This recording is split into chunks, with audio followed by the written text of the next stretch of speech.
Hello, everyone, and thank you very much for joining us today for our Scleroderma Atlantic webinar series.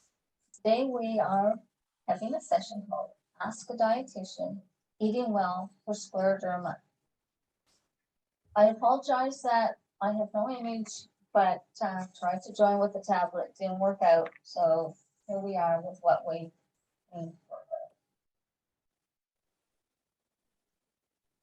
Today, we will be holding all our questions at the end, but during the webinar, if you have any questions, you can ask them with the Q&A button.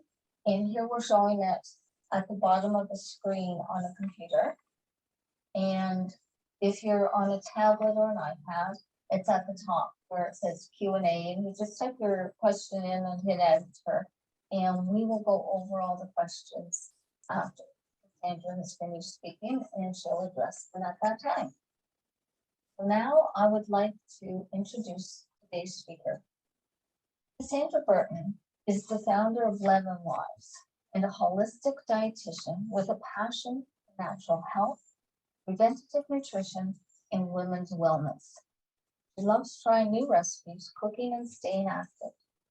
Cassandra's on a mission to educate on how to use food as medicine and motivate others to enjoy cooking, healthy eating, and active living so that they can live their best lives. Cassandra enjoys collaborating with and learning from other health and wellness professionals, as well as providing nutrition education through speaking on a variety of topics. You can check out her website, lemonwise.ca, follow her on Instagram at lemonwise or on Facebook at Lemon Wise Nutrition.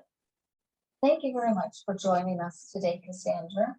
And I am now going to turn the presentation over to you.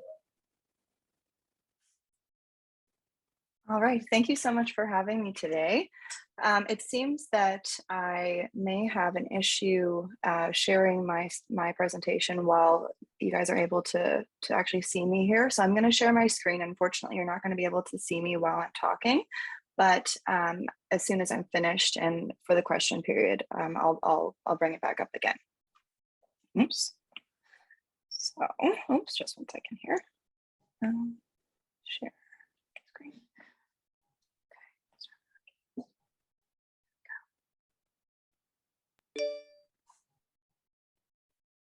Okay, can everybody see?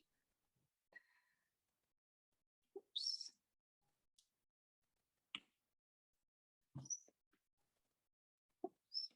Yep. You're able to see that? I am, yes. Perfect.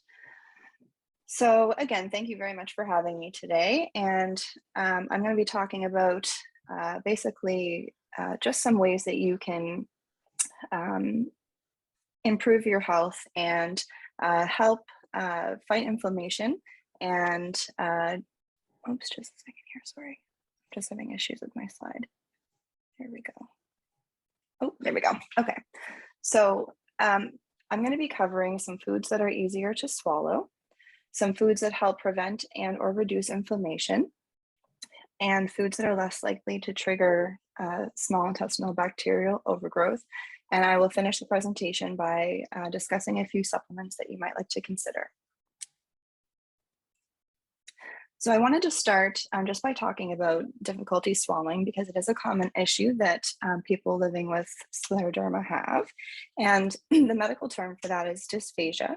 And the swallowing difficulties are often unique to each person, and they may not be experienced with all foods, but can just be certain foods or drinks.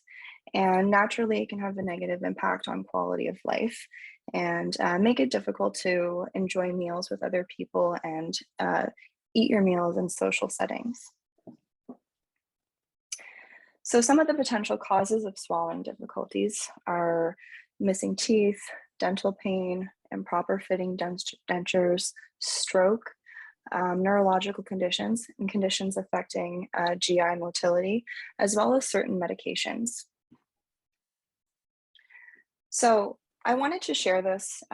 These are signs that if you are in particular caring for somebody that has scleroderma and is also experiencing what you might think are some swallowing difficulties, these are some signs that a caregiver could visibly see when a person is having their meal that might kind of be a bit of a red flag where you'd want to address it with a doctor and bring it up and possibly have a swallowing assessment. So things like gasping or a lot of clearing your throat during a meal. Somebody obviously is in visible pain or holding their throat while they're swallowing. Another thing is holding food in your mouth or in your cheeks if you notice that somebody's doing that, as well as if there's food remaining in the mouth, on the roof of the mouth or on the tongue after the person has already swallowed, as well as just food in general kind of coming out of the mouth. So I just wanted to share that just because swallowing concerns should be addressed, and there are a lot of people living with swallowing difficulties that don't receive treatment for it and go unmanaged, which is a very risky thing because obviously it can lead to choking. So anything that affects your ability to chew your food, to swallow your food, really is a swallowing issue. So again, this is a list of some things that are considered swallowing issues, and it could even just be the sensation of having your food stuck in your throat or in your chest while you're having a meal. So I'm going to share some specific information about food textures and fluid consistencies here.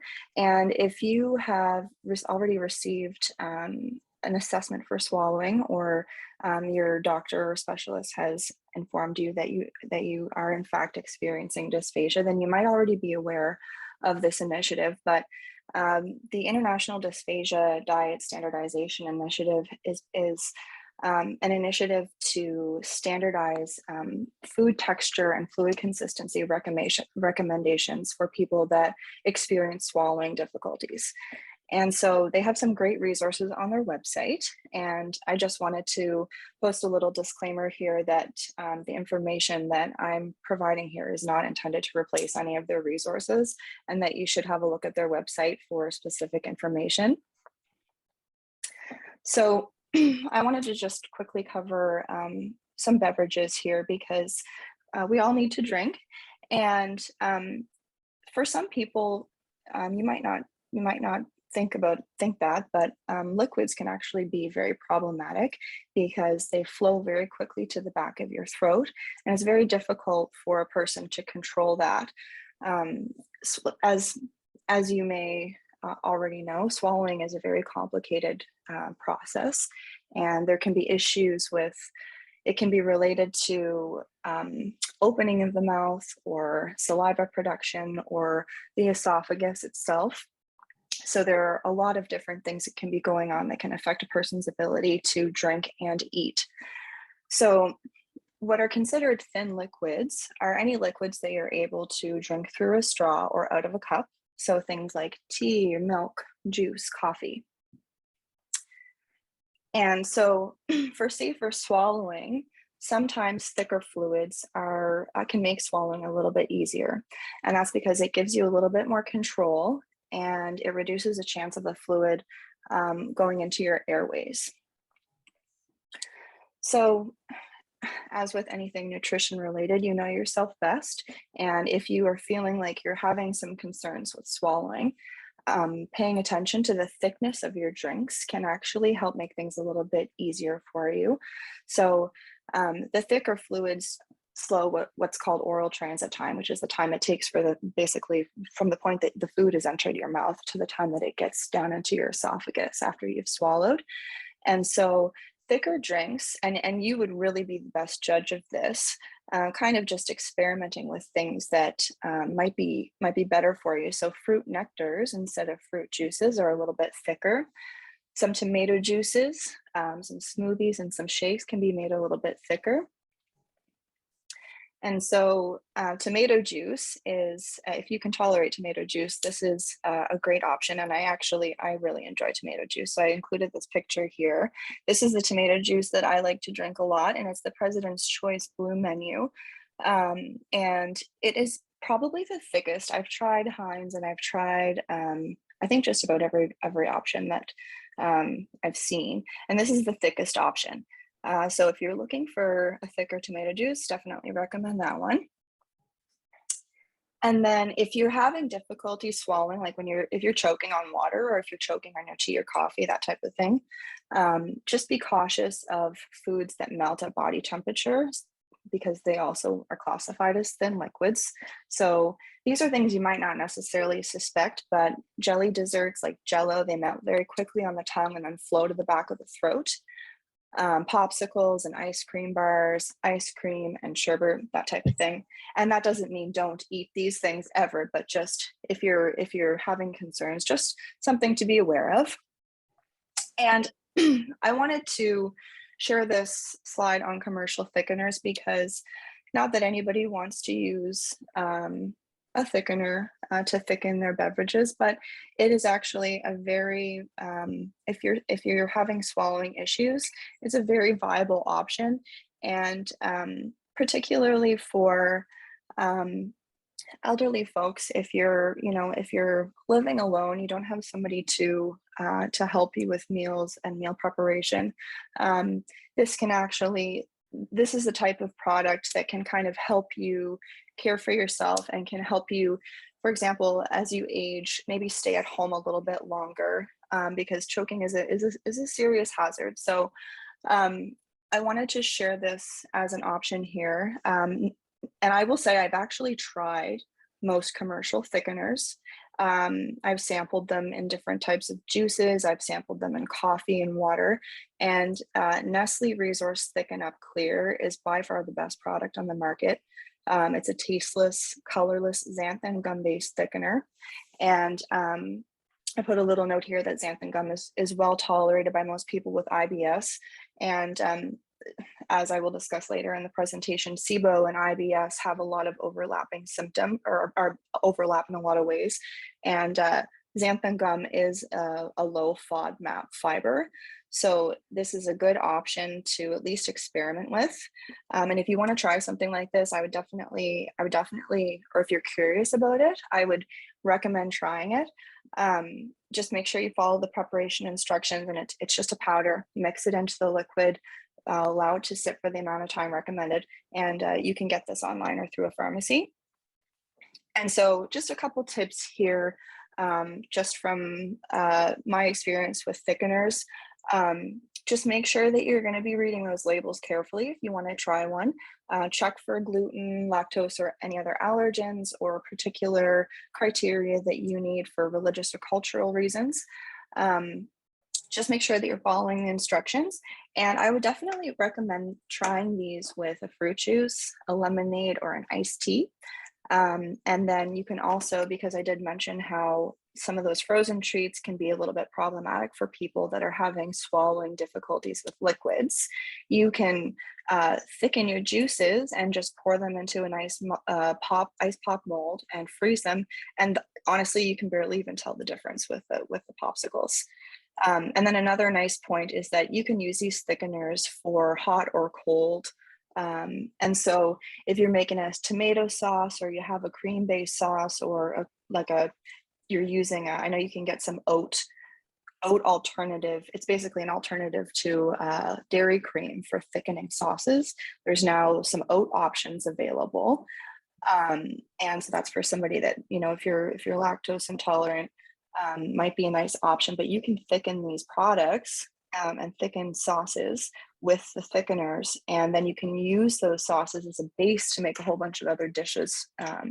So that's, just a nice option to be aware of. And I feel like, this isn't something that, anybody wants to have to think about, but I think it's important to talk about it because we don't talk about this stuff enough. So which foods are safest for swallowing problems? And like I said, you know your body best, so you really need to be the one to make that call. about what you can and can't eat. So just make sure you're paying attention to any foods that cause you distress. Like if you're getting really stressed during your meal and your heart's pounding, you're having a hard time catching a breath when you're eating a particular food, just avoid it or try and substitute it as much as possible. And that doesn't mean don't ever eat it.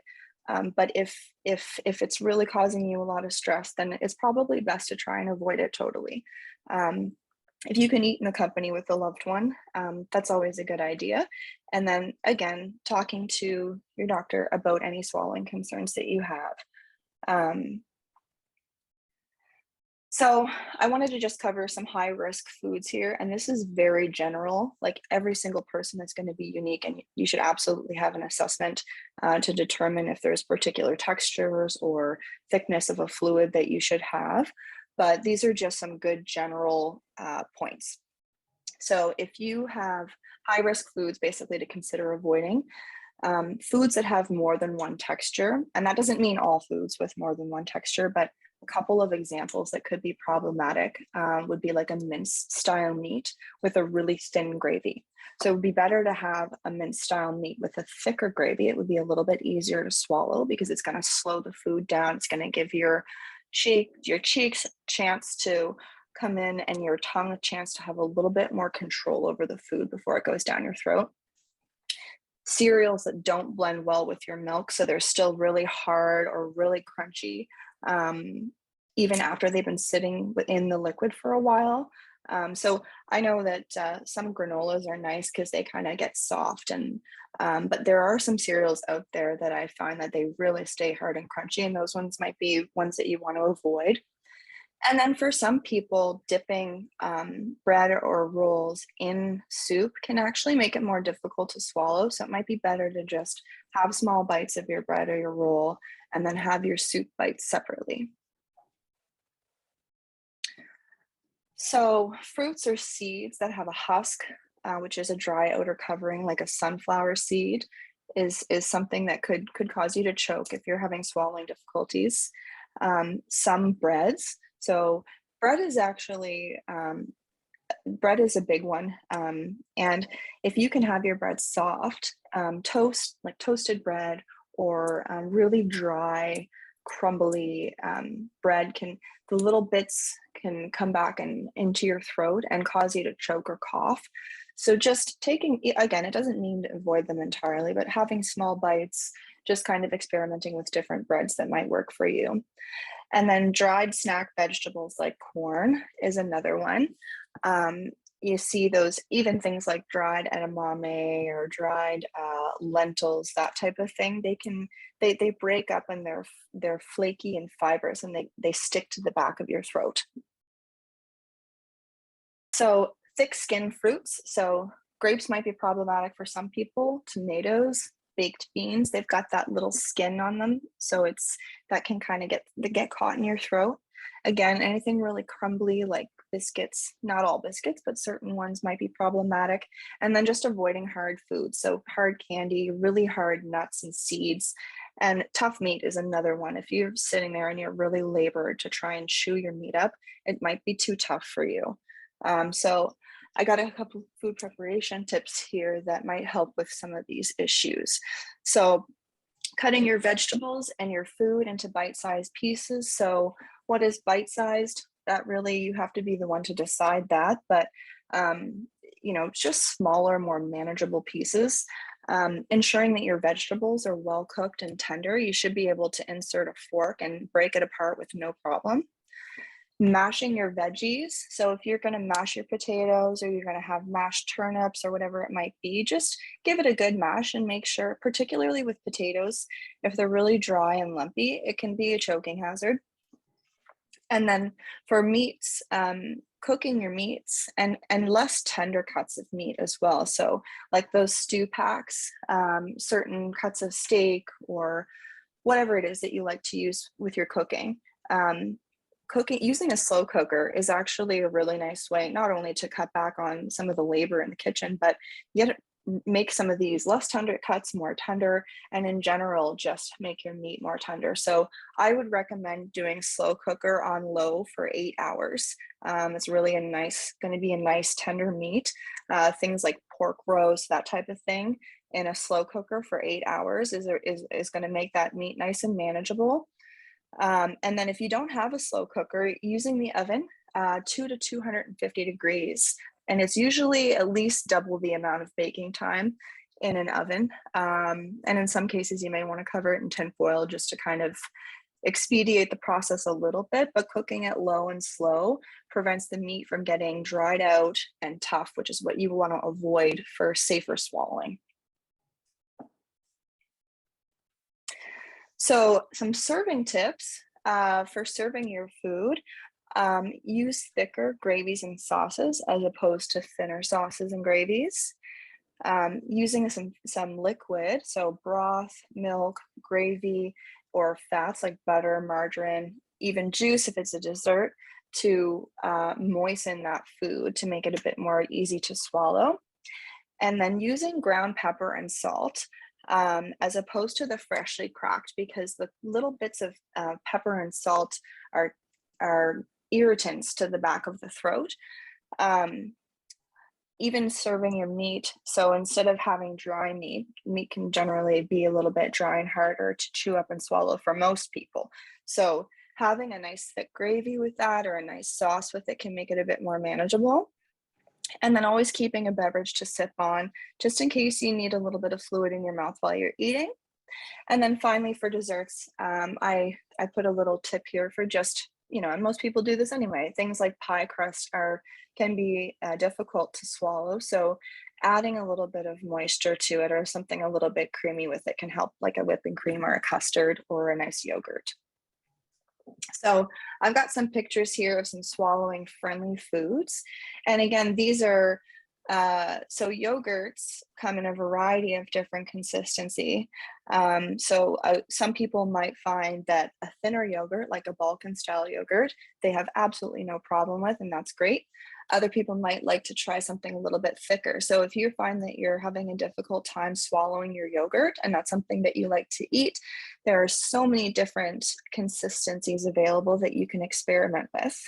And then same thing goes just on the top here, you can see the applesauce. There's 2 different thicknesses.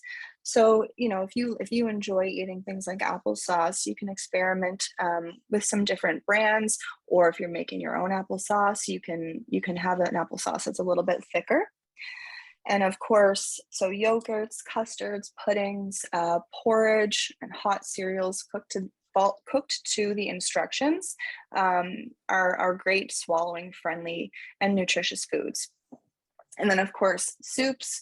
So lovely pureed soups are so nutritious and so healthy.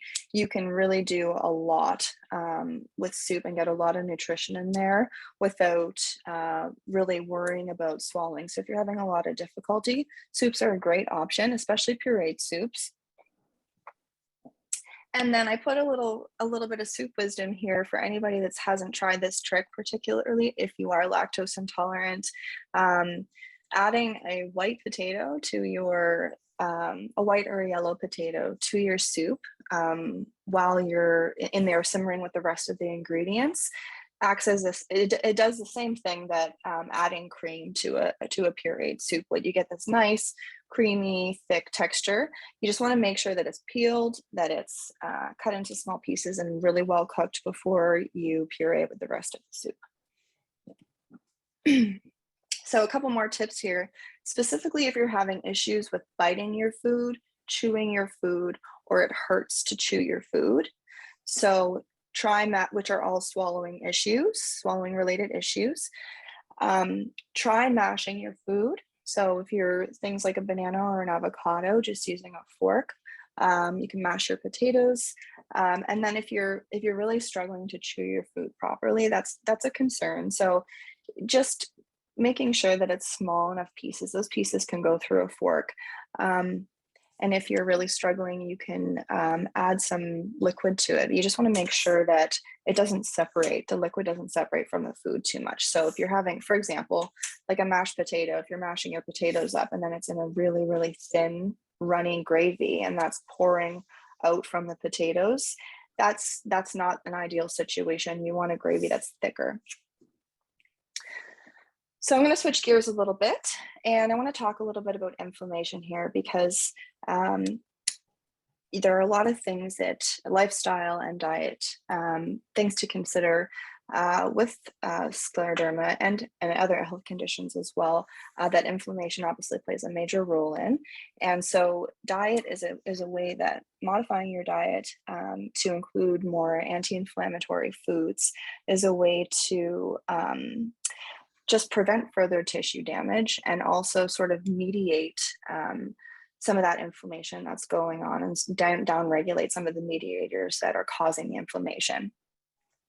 So overall lifestyle is very important and is something that you really should consider if you're looking to kind of follow an anti-inflammatory eating pattern.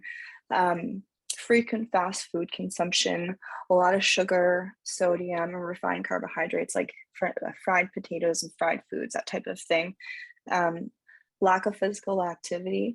And I know that, and I mean movement even, just because, you know, many people are very limited in what they can do in terms of physical activity, but movement is so important. And if that just means getting up from your chair and, you know, walking around the house or going outside and walking around your yard, you know, sitting in your chair even and doing a couple of, you know, weight exercises with some light weights, that's physical activity. So whatever you can manage is very important. And obviously hydration is so important. Sleep deprivation and stress, family stressors, financial stressors, all those things, which in many cases we don't have a lot of control over, can contribute to inflammation as well. So stress management is important. Maintaining a healthy weight, following a healthy diet, which obviously helps you manage your weight and will also improve your sleep quality. And staying active is so important in preventing and keeping inflammation at bay. So these are just some general tips just in terms of taking care of yourself, because all of these things are going to play a role in your inflammatory status. So just things like being mindful with your meals, taking the time to sit down, not watching necessarily always watching TV, not talking while you're eating, just focusing on your meal, focus on the colors and the aromas and that type of thing, taking small bites. Staying hydrated is so important. And if you don't like water, even if you don't like water, anything that you can do to get more fluids into your body is going to be beneficial. So if that's milk or a milk alternative, or, you know, you need to add a little bit of, you know, a little bit of fruit juice or something to your water to drink it, that's better than not having any water. And then, of course, supplement it as needed. And I'll cover some supplements at the end of the presentation here. But just resting and moving as your energy allows, spending time with family and friends, and then asking for help when you need it so that you don't overexert yourself.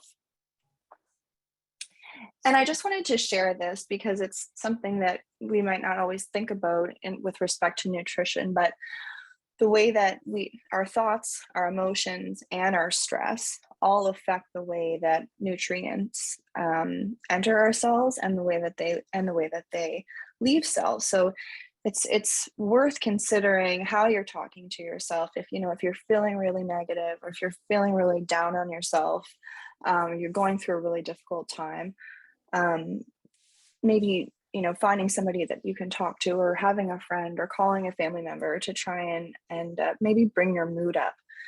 So managing stress is really, really important, especially if you're dealing with a condition like scleroderma. It's so important to keep your stress levels down. So again, fiber, and I know that with scleroderma in particular, fiber can be an issue for some people, but I wanted to share this slide because most people aren't getting, as you can see here, most Canadians are getting half as much as they need. And these recommendations here are from the Canadian Digestive Health Foundation, and they're actually a little bit higher than the recommendations that Health Canada has. But essentially, choosing whole grains as you're able to tolerate them is really the best approach. And just reading for food labels. So there's a couple little points here, just looking for breads that have 3 to 5 grams of fiber, and 3 to 6 grams of protein is what I always recommend for people. And again, if you're having swallowing concerns, you may need to experiment with some different breads to try to find something that's whole grain that works for you. So what you want to look for is whole grain, whole wheat. That's if you're looking for whole wheat bread, it's whole grain, whole wheat that's in the ingredients list on the label. And of course, with inflammation, omega-3 fatty acids have been studied quite a lot, and they really are the preferred by our brain and our central nervous system, and they're integral to cell membranes all throughout our body. So marine source omega-3 is particularly beneficial. So fresh fish has the most. And oily fish, you want to look for like salmon, sardines, and tuna. And then some canned tuna, like albacore and chunk tuna, does have quite a lot of omega-3. You just want to look for canned tuna in water. I know that there are some tuna brands out there that are in oil.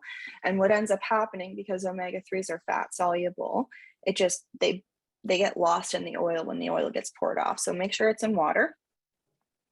And so DHA is really what is selectively stored by our brain, which is really important, not only with inflammation, but as we age, because it's how our brain cells communicate with each other. And if you're looking for, I'm going to show you a supplement later, but EPA works best with DHA, and they do occur together naturally in foods. So I've just put a few photos here, and I did put their so EPA is eicosapentaenoic acid, and DHA is docosahexaenoic acid, in case anybody is wondering there. A little bit hard to pronounce, but if you are following a vegan diet, you might be curious about some options. And so if you are interested, so the vegan source of omega-3 is alpha-linolenic acid, or ALA, and that is found in seeds like flax, chia, sunflower, soybeans, and walnuts. And I know that not everyone is necessarily going to be able to tolerate those types of nuts, but the oil of some of these seeds, you can buy oil. So if you're not able to have nuts or seeds, you can actually purchase these oils, and you can add them to smoothies. You can add them, and particularly the plant source ones, you can add them to even a salad dressing or something like that. And you're really not going to notice a whole lot, but you're going to get the health benefit from it. So a few more options, vegan options, and I wanted to show you guys the adequate intake here for vegan omega-3s is 1.1 grams per day. So just as a little comparison, a tablespoon of hulled flax seeds has 2.4 grams. A tablespoon of dried chia has 1.9. And chia seeds, if you're interested in trying them, if you haven't already tried them, you can mix a tablespoon of chia seeds, dried seeds, with 8 to 10 ounces of water, and you want to let them sit and mix them around a few times and make sure that it forms a nice gel. And you shouldn't eat them until that gel has formed, because chia seeds absorb so much water. If you don't ensure that they're fully hydrated, they're going to absorb water from your digestive tract. So you don't want that to happen. So just make sure that you get a nice gel. And these are a very, very good source of omega-3. Obviously, the one that everybody is raving about these days is extra virgin olive oil. And in my opinion, it really is one of the best options. And if you like the flavor, that's great. If you don't, but you want to try it, you can purchase the lighter version. It is great for cooking. It's great for higher temperatures, salad dressings, sauces. And in following and aiming to keep inflammation down in the body, keeping red meat consumption as down,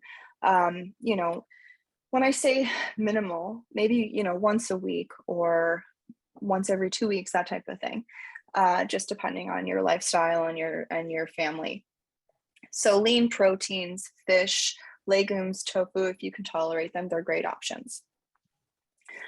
So I wanted to share some information here. The Mediterranean dietary pattern has been extensively studied for its benefits in reducing inflammation and in preventing risk in a bunch of different conditions. So I wanted to share this with you if you haven't already seen this before. There is actually a food pyramid, a Mediterranean food pyramid you can look at, and I've linked that here.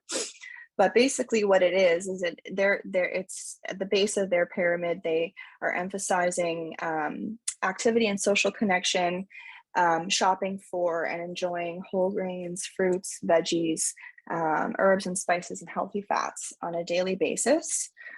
Seafood and fish consumed at least twice a week. And then dairy foods, especially fermented foods like yogurt and traditional cheeses, which are some of the cheeses. They are more expensive, but would be found in the deli and are often harder cheeses in moderate portions. And then, of course, limiting sweets. I would recommend, if you have a moment, to just check that the link that I have there for the food pyramid, if you want to take a look at it. And then, so just a little bit of research here. People who have followed, people who follow a Mediterranean dietary pattern have consistently lower levels of inflammation compared to other less healthy eating patterns. And it is shown to be protective against cardiovascular disease, type 2 diabetes, possibly Parkinson's, Alzheimer's, and some cancers. And then if you'd like to learn more, I would really recommend checking out this Old Ways. They are a great resource for reviewing traditional diets. And there's a lot of, you can educate yourself over the moon on traditional diets on this website. And they have some really, really nice resources on there. So again, eating less processed foods, I know, is really important with Scleroderma. And also for specifically in following an anti-inflammatory way of eating, you want to cook and bake whenever possible, or if you are living alone, there are some meal services, and there are some meal services that are actually paid for. If anybody is needing some help about where to go, if you're living alone and you need some resources for healthy meals, please reach out to me. Trying to consume fresh ingredients as much as possible, limiting frozen meals and store-bought baked goods. So if you have the ability to bake, that's awesome. And then buying herbs and spices that don't have added ingredients to them. That's a big one and I know that herbs and spices are super expensive, especially when you're shopping in the grocery store. If you don't have celiac or are gluten intolerant, I recommend shopping at the bulk barn, because you can buy as much as you need and it's very affordable, and they frequently have coupons on there. And then you can use those to make your own sauces. So let me just move on here. Again, another quick tip, just shopping the perimeter of the grocery store is a great way to help you avoid processed foods, because a lot of those packaged processed foods are in the center of the grocery store. And then one of the reasons why we want to avoid processed food is because of the additives that are stress on our bodies. So specifically on the GI tract, which is very important for Scleroderma, on the microbiota again, and then on our liver and our nervous system. So really quickly, we're talking about the enteric nervous system, which is basically all of the neurons. It's our second brain, and those are all of the neurons that innervate our gut, I guess you could say. And they are very much affected by psychological stress. So again, self-care is so important. That feeling, when you feel upset or you feel anxious, where's the first place you feel it? In your gut, right? And that's why. And again, our gut is home to so many bacteria, greater than 10 trillion bacteria, which is more cells than our entire body. And so the bacteria in our gut really do need to be fed, just as we do. And they like foods that are rich in prebiotic fiber. So this is an example. And again, somebody who's following a low FODMAP diet or in general may not be able to tolerate garlic or onions, there are more foods that are high in prebiotic fiber that I can share with you. If anybody's interested, I'm happy to send you a list. These are just some examples here. And so fermented foods contain those live bacteria. So when there's dysbiosis, which is an imbalance of bacteria in our gut, they need to be, you have to add those bacteria back in. It's not enough, well, I should say really just important to try and add them back in through our food. So I put some examples here of this meal, because sometimes, you read about what's a natural probiotic. Okay, that's great, it's sauerkraut, but what am I going to eat with sauerkraut? There's some traditional European meals that you can look up different recipes, different ways of using fermented vegetables and different ways of serving them with meals that are our Western diet doesn't necessarily, we don't have as many fermented foods, but you can always look for inspiration online. And so I put these little pictures here because fermented vegetables, like even pickles and, beans and kimchi are great options. And then yogurt, kefir, and authentic sourdough bread as well actually is a source of live bacteria. So when I say authentic sourdough, it's very difficult to find that. It's pretty much impossible to find that at the grocery store, but you can, I'm just going to switch slides here. Oops, sorry. You can make your own actually quite easily if you have the ability to do that, or if maybe there's a loved one that wants to do something nice for you. Baking you some nice sourdough bread is very easy to do. Kombucha, I want to share this because I'm sure everyone has noticed these just exploding on the shelves at the grocery store, and it's a bit overwhelming to look at these products and try and figure out if it's something you want to try or which one you should try, and they are very expensive. So I'm not saying they're not worth it, but these are my absolute favorite in terms of just palatability, and they are low in added sugar. So I actually love these. I drink these all the time, and I have tried a lot of different kombuchas. I've tried pretty much every one. And so these are what they do go on sale sometimes, and you can buy them in packs of 4, but you don't have to drink the whole one. So if you're looking at that on the shelf and it's I think they're $2.99 or $3.99 each, which is very expensive for a 355 ml drink.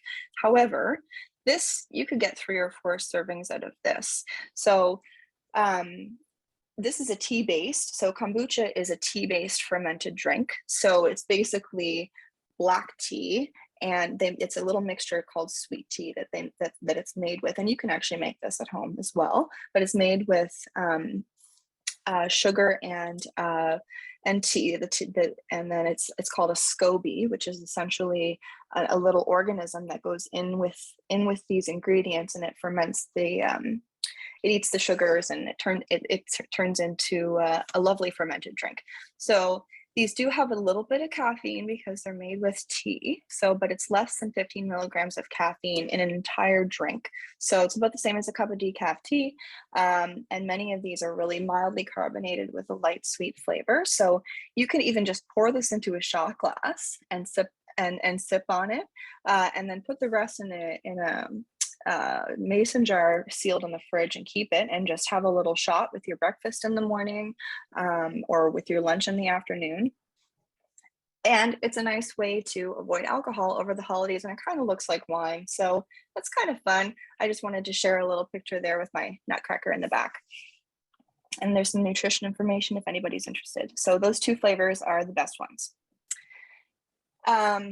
Again, just wanted to quickly cover here, there's like 500 to 1,000 different types of species that live in our gut, and they increase in number from our small to our large intestine,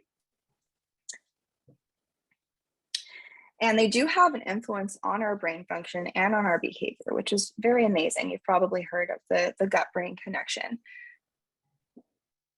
So with our microbiota, our small intestine is mostly inhabited by gram-positive aerobic bacteria, and the large intestine by gram-negative anaerobic bacteria. So the aerobic ones are the air-loving, and the anaerobic ones are the ones that don't love the air. So basically, with our small intestine, the numbers of microbes that are living in there are typically limited by gastric acid, bile, pancreatic enzymes, and then the motility of the bowel sweeping into the distal bowel, sweeping the bacteria out of the small intestine. And so with small intestinal bacterial overgrowth, what happens is that some of the bacteria that are in the typically inhabiting the large intestine are actually proliferating in the small intestine. And so SIBO, or small intestinal bacterial overgrowth, is an excess and imbalance of small intestinal bacteria and can cause some very uncomfortable symptoms, bloating, gas, diarrhea, as anybody living with this knows. So what are the causes of this?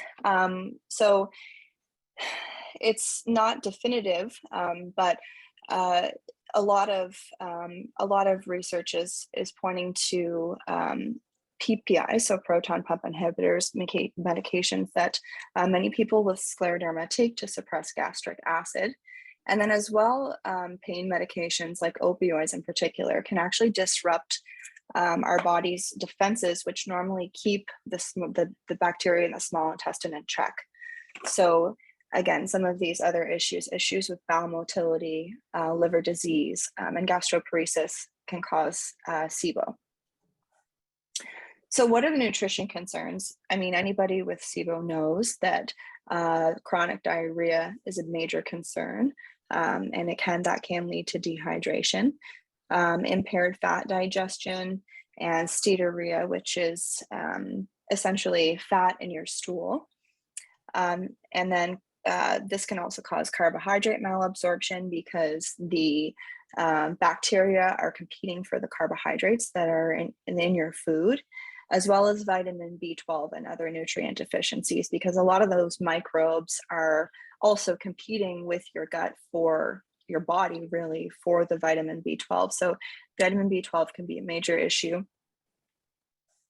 So one of the approaches that is effective for some people with SIBO, and that is recommended and the most well documented, is a low FODMAP diet. So this may reduce GI symptoms. Now, FODMAPs, I'm sure you guys have heard, are indigestible carbohydrates, which are food sugars that are found in certain foods. So they're fermentable oligosaccharides, disaccharides, monosaccharides, and polyols. And I'm not going to get into the list of high FODMAP foods because it's just totally overwhelming to look at all of these lists. So instead, I'm going to share some information with you about foods that are low FODMAP. And I want to say that if you are interested in trying a low FODMAP diet, or you want to experiment with some different low FODMAP foods, I would recommend going to the Monash University website and having a look at their app, because they're actually the ones that developed the low FODMAP diet. They're the ones that have tested foods. So they've tested so many different foods across many different cultures and have identified which foods have FODMAPs and how much of those sugars are actually present in those foods. So you can see, if you download this app, it is expensive. It's $10.99, which is quite a lot for an app, but all the money goes back into research in the university. So they're not making any profit off of it. And it's changed a lot of people's lives using this app. So there's a food guide on there, and it goes through all the different food categories and tells you exactly what sugars are present. It tells you the exact serving sizes that are recommended to help prevent symptoms. And now this is designed for people that have been diagnosed with IBS, but again, people with IBS and SIBO have a lot of overlap in symptoms. And so this is why this is recommended, and this is an incredibly valuable resource if you are interested in learning more about low FODMAP.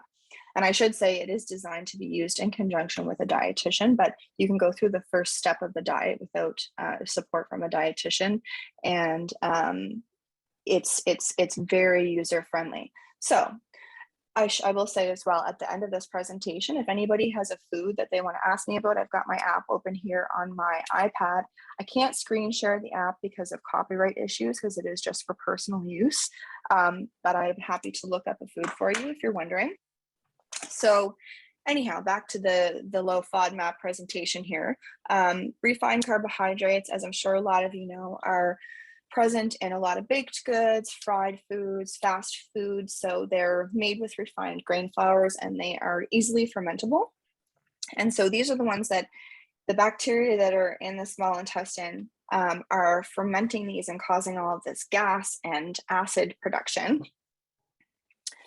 So refined starches, some sugars, lactose for a lot of people, fructose and alcohol sugars. The idea, and again, a lot of this is much of a theory, but what this is from, you know, physicians working with patients and dietitians working with patients and all of the research that's available, they suspect that what's going on here is that these carbohydrates are serving as fuel for the microbes in the small intestine, and that's why they're overpopulating there. So again, as I said, there's a lot of gas being produced.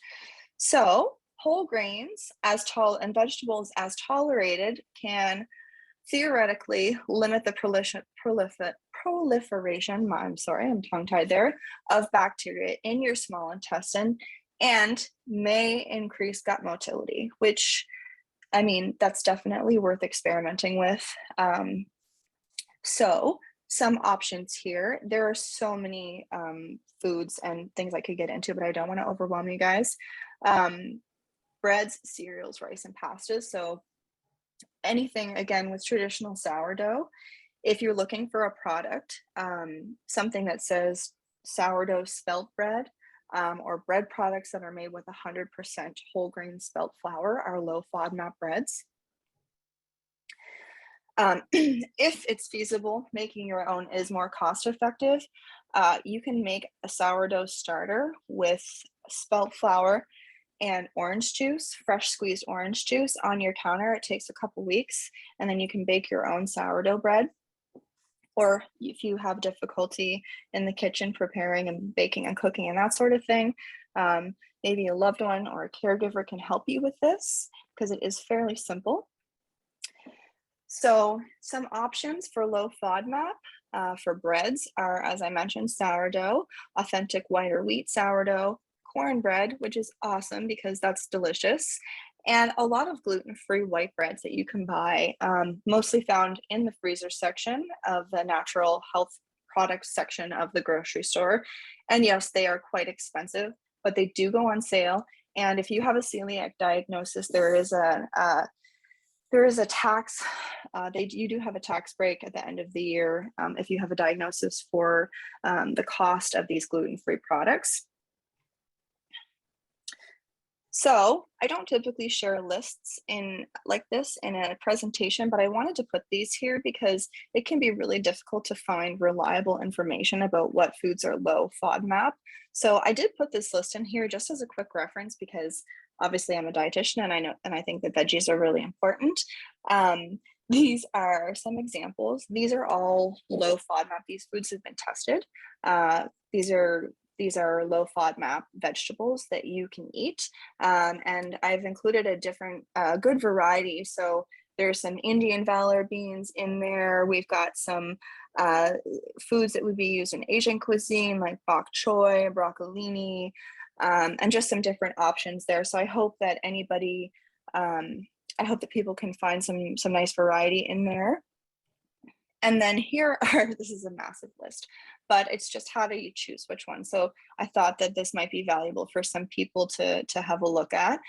So things like cucumber, red bell pepper, carrots, cucamelons, pickled jalapenos, kale, romaine lettuce. These are all low FODMAP veggies. Oh, sorry, I don't know what happened there. And then for fruits, So lemon and lime juice are low FODMAP, so that's lovely. If that might be a nice way if you're trying to drink more water and that's something you struggle with. You can put a little bit of lemon or lime juice in your water. Put a little bit of squeeze of a fresh orange, a navel orange in your water. And again, these are just some examples. We've got dragon fruit, all forms of grapes, papaya, kiwi, dried banana. And I didn't put fresh bananas on there because I didn't want to confuse people, but ripe bananas, so when they start to actually brown, those are not low FODMAP. However, unripe bananas are. So if you like your fresh bananas and you're trying to follow low FODMAP, you want to go for the green ones that have a little bit of yellow. And so just a few little cooking tips here. So you can make your own. Now, the reason I'm suggesting these obviously is for flavor and that type of thing, because store-bought broth is often seasoned with onion and garlic. And I know that that's a lot of issue. Sorry, those are a big issue for a lot of folks.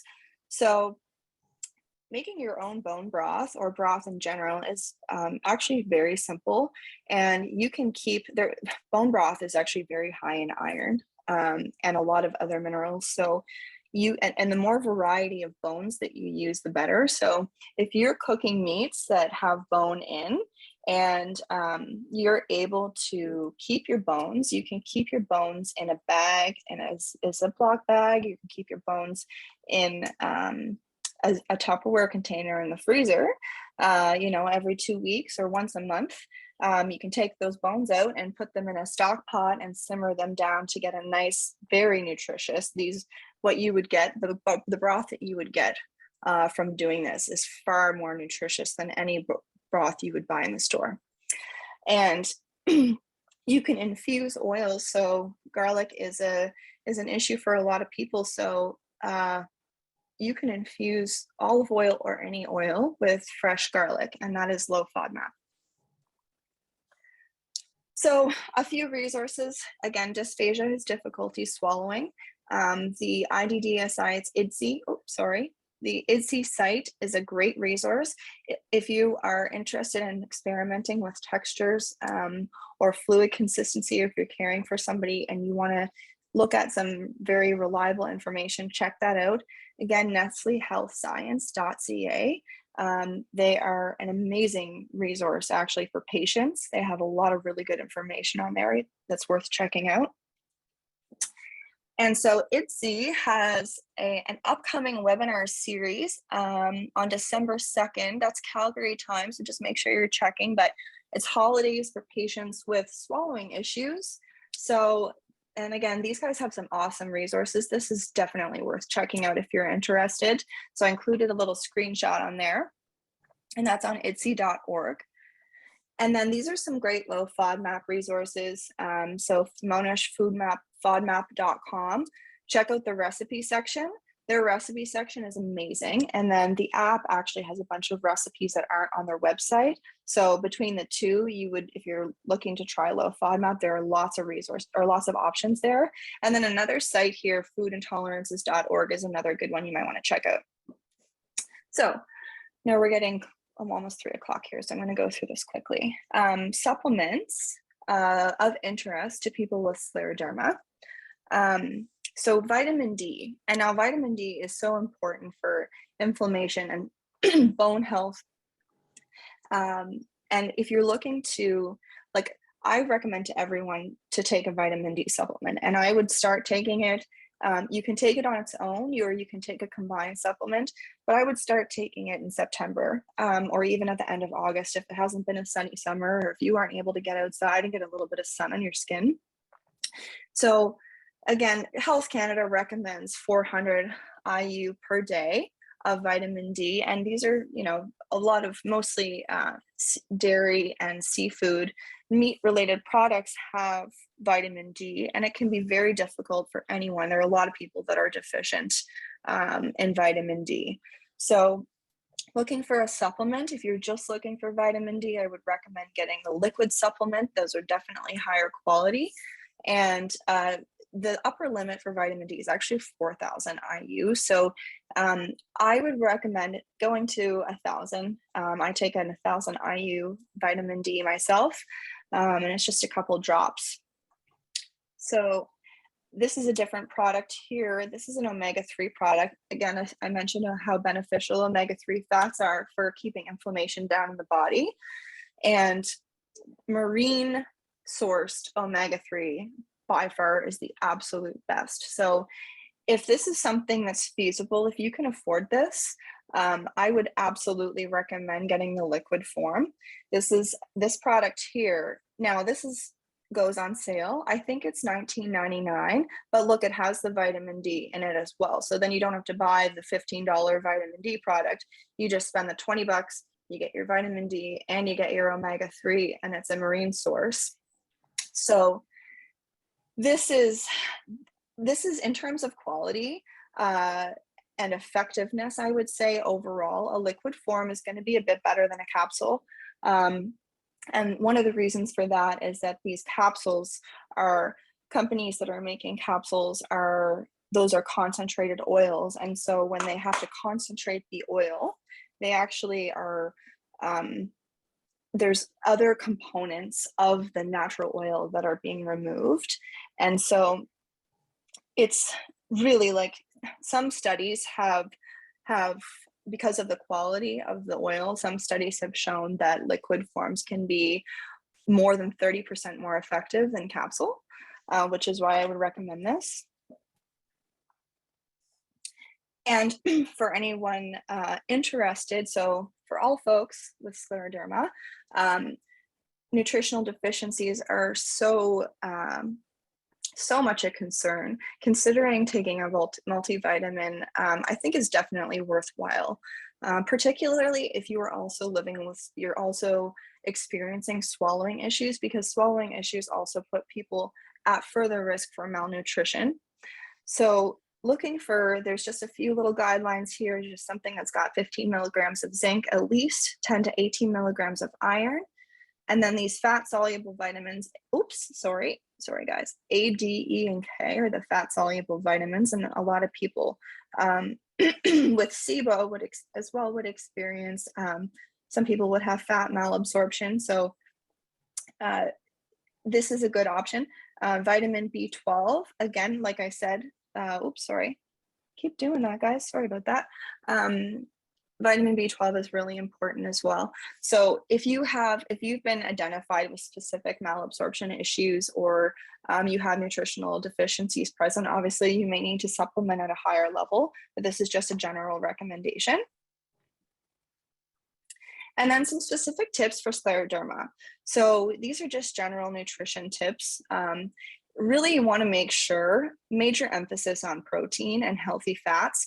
And I know a lot of folks have a hard time with fiber. So really just making sure you're getting some quality proteins and things like fish. If you can have even one serving, because fish, of course, and especially groceries, are so expensive right now with the inflation, but trying to have some fish in there once a week to get those healthy fats, and then cooking with, if you don't mind the taste, olive oil is really the best option.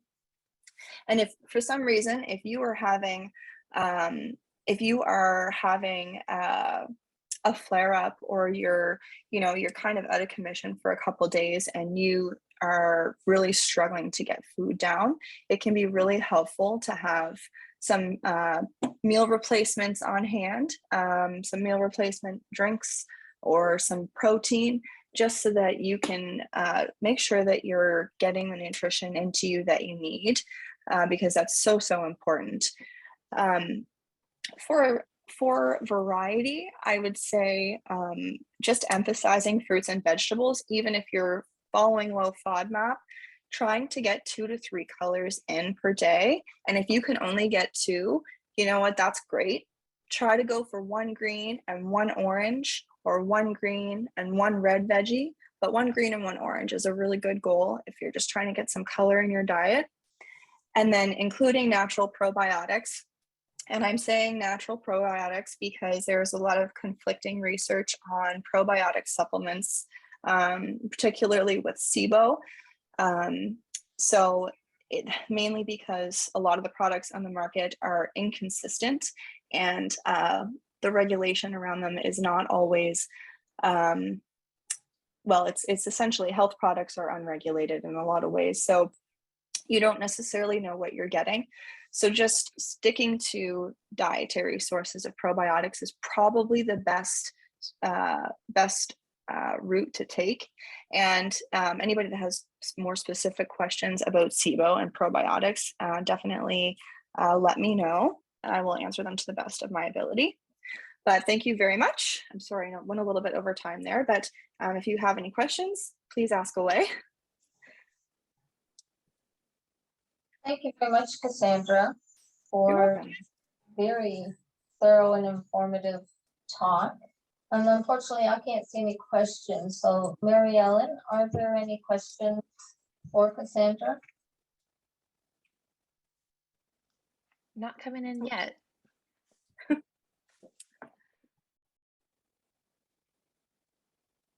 Just want to remind people that this recording of the webinar will be on our Facebook page, Scleroderma Atlantic, and you could also email us if you wanted it sent to you, I believe, or a link to it. So we hope that you all enjoyed the webinar. Thank you for attending, and reach out to us if you need Cassandra's information, but it is Lemon and Wise Nutrition on Facebook, and she will answer if you private message her there, I'm sure. Laura, yeah, absolutely. I'm just going to interrupt you. There are 2 questions there that might be of interest. If anybody, if Cassandra, you want to answer those quickly. Sure.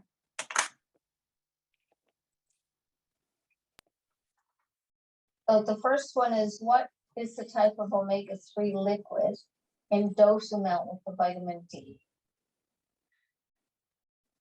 In dose amount, what dose of vitamin D would you want in your omega-3? Yeah. Is that the question? I think so. I would look for, most of them are going to have at least 400. I would look for 400 to 1,000. And that would be a good reference. But like I said, the upper limit is 4,000, and there are a lot of studies on vitamin D where people have taken therapeutic doses with which are upwards of 3,000 international units, and with 3,000, 3,500, and even 4,000 without adverse effects. I wouldn't necessarily recommend that, but I would recommend, even upwards of 1,500 is safe for sure if you're looking at supplements.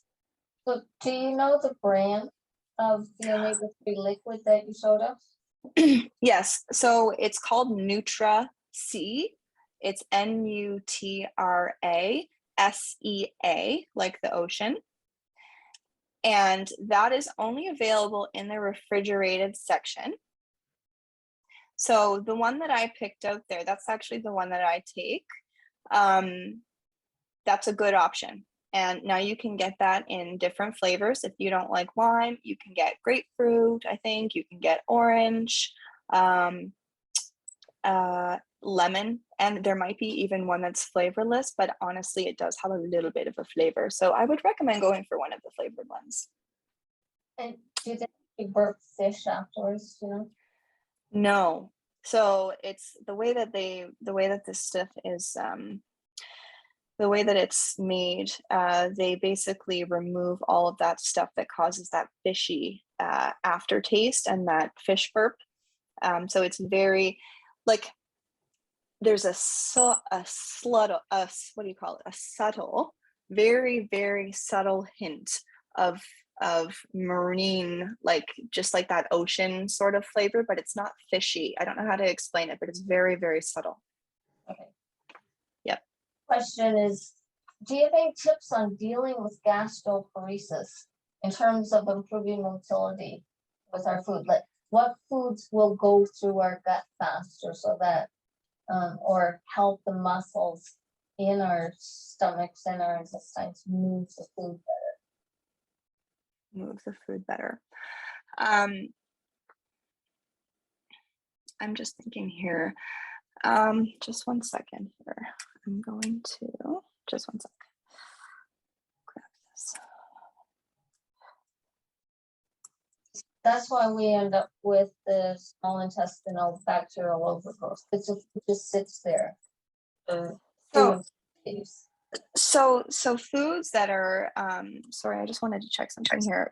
Foods that are higher in, so choosing that are like whole grains and foods like the low FODMAP foods are the foods that I would go for.